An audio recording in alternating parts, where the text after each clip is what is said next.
Hello friends, नमस्कार। स्वागत है आप सभी का एक बार फिर से आपके अपने यूट्यूब चैनल वैकेंसी 24 आवर में। गाइस, आज मैं इस वीडियो में आपसे बात करने वाला हूं एक अहम मुद्दे पर। आखिर क्यों 49,568 की पुलिस की भर्ती की मेडिकल प्रक्रिया में देरी होती चली गई। यहां पे आपको बता दें, सबसे बड़ा सच निकल के आ रहा है। जैसा कि रवीश कुमार जी ने बताया है कि आखिर क्यों देरी हो रही है। वीडियो को एक बार ज़रूर देखें, नहीं तो आप ऐसे ही तैयारी करते रह जाएंगे और कहीं कहीं नहीं रह जाएंगे। फिलहाल रवीश जी ने क्या कहा है अपनी पत्र में, योगी जी को क्या पत्र लिख के 49,568 के पुलिस भर्तियों की डिमांड की है, तो सारी बात मैं अपने इस वीडियो में बताने वाला हूं। ये सभी अभ्यर्थियों के लिए, जी गाइस, ये सभी स्टूडेंट के लिए जो कम्पिटिटिव एग्जाम की तैयारी कर रहे हैं उनके लिए इंपॉर्टेंट है। तो आप मेरे साथ लास्ट तक वीडियो में बने रहिए, फिर बताइए कि क्या सच्चाई है, क्या झूठ है। जो सारी बातें हैं आप कमेंट के जरिए मुझे ज़रूर बताइए कि आखिर ऐसा सच है या गलत, ये सही है या झूठ। जो रवीश कुमार जी आरोप लगा रहे हैं योगी जी पर या मुख्यमंत्री पर, क्या उनकी बातें सही हैं। फिलहाल मैं अपनी कोई बात नहीं, जो इन्होंने कहा है सारी बात इन्हीं की बताऊंगा। आप मेरे साथ लास्ट तक बने रहिए। वीडियो स्टार्ट करने से पहले आपसे एक ही निवेदन है, अगर आप मेरे चैनल पर फर्स्ट टाइम विजिट कर रहे हैं तो प्लीज़ मेरे चैनल को सब्सक्राइब करके बेल आइकन को प्रेस करके ऑल पे क्लिक कर दीजिए, जिससे कि उत्तर प्रदेश से लेटेस्ट सभी खबरें आपको मेरे चैनल पर मिल जाए। तो आइए लाइव अपडेट आपको दिखाते हैं। गाइस, यहाँ से आप देख पा रहे होंगे मुख्यमंत्री को रवीश कुमार जी ने सीधे सीधे ब्लॉक किया था। अब उसमें उन्होंने क्या ट्विटर पे अपने या खत में क्या लिखा, तो उसमें आप देख पा रहे हैं यूपी के मुख्यमंत्री योगी आदित्यनाथ नाम के खुला खत। तो कहने का मतलब उन्होंने जो भी खत डाला था या जो भी खत लिखा था उसमें क्या बातें की थे कि मुख्यमंत्री जी से क्या 49,568 की पुलिस की भर्ती के बच्चों को या अभ्यर्थियों को लेकर गुहार लगाई थी। योगी जी, हम बहुत परेशान हो गए हैं, पत्र लिख रहे हैं क्या, और क्या मैंने कई बार कहा है कि नौकरी सीरीज बंद कर दी है। उनके कारणों को विस्तार से कई बार लिख चुका हूं, फिर भी नहीं मानते हैं। इनकी अपेक्षाएं भी बहुत सीमित हैं। हालांकि ये सारे अभ्यर्थियों का कहना है जो पूरी तरीके से आप अर्थात रवीश कुमार जी को पत्र लिख करके कहते हैं कि आखिरकार मेरे साथ क्या, कब तक फैसला करेंगे आप। आपको बता दें, रवीश कुमार जी ऐसे एंकर हैं एनडीटीवी के जो पूरी तरीके से छात्रों या सभी सरकारों की पोल खोलने के लिए जाने जाते हैं। सच्चाई का पर्दा वो पूरी तरीके से अपने न्यूज़ पे दिखाते हैं। अब चाहे उसको सरकार को अच्छा लगे या बुरा, फिलहाल ये भी ज़रूरी है, कोई न कोई होना चाहिए। अंधभक्ति उतनी नहीं करनी चाहिए, क्योंकि जहाँ पे अपना नुकसान होता है वहाँ पे अंधभक्ति नहीं। फिलहाल करिए आप, लेकिन इतना भी नहीं। तो उनका कहना सीधे सीधे है कि युवा को रोजगार दो, बाकी आप अपनी राजनीति करते रहो। योगी जी, 49,568 वालों की भर्ती आप नहीं करते, मैं परेशान होता हूँ, ऐसा उन्होंने कहा है। आदरणीय योगी जी फिर आगे लिखते हैं, आदरणीय योगी जी, आपने 1 करोड़ लोगों को कहा रोजगार दे दिया है कि कई भर्तियों में लोग बीच में फंसे हैं। अब आपको बता दें, 49,568 की पुलिस भर्ती का आप देख रहे हैं, जेल वार्डर की भर्ती देख रहे हैं, उस यूपीपीसीएल की कुछ भर्तियां रुकी हुई हैं, 69,000 शिक्षक की सबसे बड़ी भर्ती रुकी हुई है। इनका कुछ भी कल्याण करे, कुछ मैसेज भेज कर परेशान किए हुए हैं। सब एक ही बार में सारी भर्तियों की सूची की मांग लीजिए, उनके स्टेट के बारे में ट्वीट कर दीजिए। काम खत्म, नहीं भर्ती करनी है तो वो भी ठीक है, साफ साफ बोल देना चाहिए। अब ये और को वोट देने लायक नहीं रहे तो इनकी चिंता से कोई फैसला न करें, अर्थात आपके ही रहेंगे, मन करे तो कल्याण कर दीजिए। क्योंकि 5 साल में कितने ऐसे अभ्यर्थी हैं जो सोचते हैं चलो ये सरकार आएगी, हम पूरी तरीके से इस सरकार में जॉब ले लेंगे, अच्छी वैकेंसी लाएगी, लेकिन सरकार यूं करके 5 साल बिता देती है और बड़े बड़े जो जुमले देते हैं जो इलेक्शन के टाइम, उस पे जो है 5% भी नहीं खरे उतरते। चूँकि यह पत्र इसलिए साफ करना ज़रूरी है कि मैं सभी भर्तियों के बारे में लिख रहा हूँ, ये लिखना ज़रूरी है। क्योंकि आप सिपाही भर्ती के बारे में लिख रहे थे, लिखे तो शिक्षक वाले भी आ जाते हैं कि अलग से उनका भी लिखें। इनका मकसद नौकरी का तो होगा, लेकिन इस बेचैनी में सिर्फ अपनी भर्ती का ही कैसे ख्याल रख पाते हैं, ये कमाल है। या बहरहाल आगे की बात है। हर महीने आप एक भर्ती से परेशान युवाओं से बात कीजिए। वैसे भी ये 3-4 साल से इंतज़ार कर रहे हैं, आप 2-4 साल और करने को बोल देंगे तो ये खुश हो जाएंगे। फ़िलहाल आप सभी पे बता दें कि ये पूरी तरीके से उन पे कड़े शब्दों के साथ प्रहार कर रहे हैं।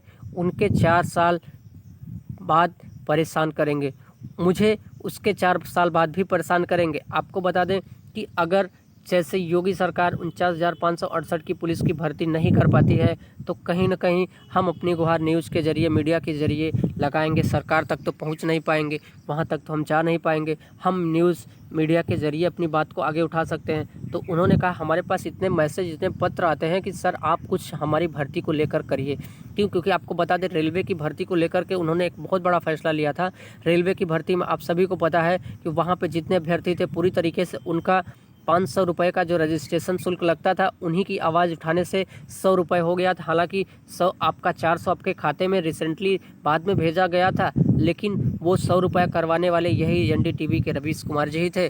वो कहे कि आईएएस की एग्ज़ाम के 100 रुपये फीस है, यहाँ ग्रुप डी सफाई कर्मी की भर्ती के 500 रुपये है। उन्हीं के कहने पर जो रेल मंत्रालय थे आपके, उसमें पीयूष गोयल जी, उन्होंने जो है इस भर्ती पे कहा कि यहाँ पे इनकी एप्लीकेशन फ़ीस कम कर दी जाए। फिलहाल अब देखिए, आप भर्ती नहीं करते हैं और इनके मैसेज मुझे झेलने पड़ते हैं। कल एक नौकरी से संबंधित कुछ लोग मेरे इनबॉक्स में मैसेज भेजे जा रहे थे, ऐसा किसी के साथ भी नहीं करना चाहिए, भयंकर अभद्रता थी। तो कहने का मतलब कुछ अनाप शनाप की बातें वो लिख के शायद मोदी जी को या फिर गवर्नमेंट को भेजे थे।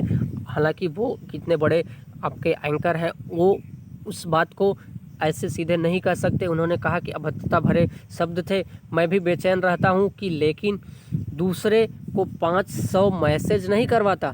मैंने तो किसी को जवाबी मैसेज भी नहीं भेजा कि आप डॉक्टर कफील खां के साथ जो ज्यादती हो रहे हैं उसे लेकर सवाल क्यों नहीं उठाते, लोकतांत्रिक सवालों को क्यों नहीं बोलते। मैंने ऐसी कोई शर्त नहीं रखी और न ही उसे उस लायक है। तो उनका कुछ ऐसे ही वक्तव्य है। फिलहाल सीधे सीधे भर्तियों पर उन्होंने तंज कसा है अपनी बातों के जरिए। एक तो न सिर्फ एक लाइन का मैसेज भेजा, सर 49,568 पुलिस भर्ती आपको जो समझना है आगे समझ लीजिए, समझना है समझें। अब आगे आप समझ सकते हैं। नौजवान तो मैसेज कर भाग लिया। ग्रुप में लिखा था कि रवीश कुमार को इस मैसेज का कॉपी कर सेंड करें। एक बंदा इतना आलसी था कि स्क्रीनशॉट ले लिया और मुझे भेज दिया। एक बंदे का नंबर चेक किया, आदरणीय सर आप बुरा न माने, उसके नाम के बाद एबीवीपी लिखा था। मुझे खुशी हुई कि एबीवीपी का नाम लगाने वाले युवा भी चुप रहे। मेरे इनबॉक्स में मैसेज ठेल देते हैं, जबकि उन्हें तो अपने संगठन के प्रभारी से बोलकर सीधे आपस से बात करनी चाहिए थी और भर्ती को लेटर लेकर घर जाना था। हंसते गाते रिश्तेदार और माँ बाप को खाते खिलाते। फिलहाल उनकी बातें ये थी कि एक छात्र था जो एबीवीपी का था, वो पूरी तरीके से रवीश कुमार जी पर गलत शब्दों को प्रहार किया था। हालांकि ऐसा नहीं करना चाहिए। उन्होंने कहा कि आप जो ऐसी लैंग्वेज यूज करते हैं ऐसा ना करिए। क्योंकि आपको बता दें, आप अंधभक्ति करिए लेकिन भक्त बनिए, लेकिन अंधभक्त नहीं। क्योंकि ये पूरी तरीके से आपके लिए परेशानी में डाल सकता है। योगी जी हम बहुत परेशान हैं, हम पत्र लिख रहे हैं। क्या मैंने कई बार कहा है कि नौकरी सीरीज बंद कर दी है, अब वही नौकरी सीरीज की बात कर रहे हैं। हालांकि इनका बहुत लंबा वक्तव्य है। इस वीडियो में आपके लिए काफ़ी ज़्यादा प्रॉब्लम्स जो थी उन्होंने उठाया है। आपको बता दें गाइस, यहाँ पे 49,568 की वैकेंसी 2018 में विज्ञापन आया था और इसका एग्ज़ाम 27-28 जनवरी 2019 को हुआ था। इसका अंतिम फाइनल रिजल्ट 2 मार्च 2020 को आया था। हालांकि ये भर्ती अभी तक पूरी तरीके से, मेरा भर्ती बोर्ड से बस यही निवेदन है कि 5 महीने में होने वाली कृपया मेडिकल तुरंत कराने की कष्ट करें, तत्काल नियुक्ति पत्र प्रदान करें। यहाँ चयनित कैंडिडेट में आपको बता दें, उत्तर प्रदेश पुलिस भर्ती 49,568 सन 2018 अक्टूबर में आई थी, जिसका लिखित परीक्षा 27-28 जनवरी 2019 को हुआ था, संपन्न कराई गई थी। इसके बाद काफ़ी लंबे समय के बाद 20 नवंबर को कट जारी किया गया था तथा दिसंबर और जनवरी में शारीरिक दक्षता जो है कराई गई थी। अब इनका जो है पूरी तरीके से 2 मार्च को रिजल्ट जारी किया गया, चयनित सूची में जारी कर दी गई थी। अभी तक स्वास्थ्य परीक्षण, चरित्र प्रमाण पत्र का सत्यापन ना कराया गया है और ना ही छात्रों को इसके बारे में किसी प्रकार की कोई अपडेट दी गई है। फिलहाल अब भर्ती को इतना ज़्यादा समय हो चुका है कि सभी छात्र इस चीज़ को लेकर के परेशान हैं। आपसे विनम्र निवेदन है कि अपने अखबार में हमारे मुद्दे पर कुछ लिखिए।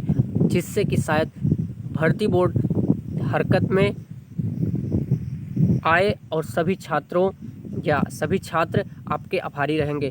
अर्थात जो भर्ती बोर्ड है वो पूरी तरीके से आगे आएगी और छात्रों को लेकर के पूरी तरीके से एक आवाज़ उठाए। आदरणीय योगी जी प्लीज़ इन्हें नौकरी दे दें, नहीं देनी है तो साफ बोल दीजिए, बिल्कुल बुरा नहीं मानेंगे।